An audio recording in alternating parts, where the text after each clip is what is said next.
আপনি মনে হয় যুদ্ধ করেছিলেন, ওই যুদ্ধ যে করেছিলেন কিভাবে করেছিলেন সেই বিস্তারিত যদি একটু বলতেন তাহলে খুবই ভালো হতো। যুদ্ধের কথা তো আসলে কইয়া শেষ করার পাইতাম না। অনেক কিছু ইতিহাস আছে, এটা শেষ করার মতো না, তবে হালকা একটু কই আর কি। যখন ওই যে যুদ্ধর আগ মুহূর্তে, তখন আমাদেরকে বাংলাদেশ থেকে কিছু ছেলে ঘরে নিয়ে গেছে, তখন আমিও গেছিলাম আর কি। ইন্ডিয়া ট্রেডিং দিলাম, মনে হয় যে 2-3 মাস ট্রেডিং দেওয়ার পরে আর কি একটা রাইফেল হাতে দিছিল আমার। রাইফেল হাতে লইয়ে আমি প্রস্তাব করে দিছিলাম। কি বলেন, আপনি রাইফেল দেখে প্রসব করে দিছিলেন?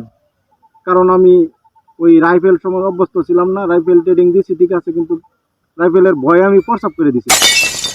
তারপরে আমি আমার কমান্ডারকে বললাম যে আমি রাইফেল যুদ্ধ করতে পারবো না, আমাকে একটা লাঠি দেন।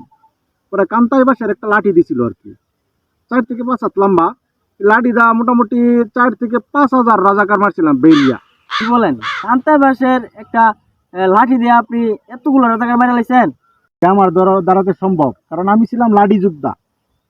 তারপরে 2-3 বছর পরে উনি দেশ স্বাধীন হয়ে গেছে।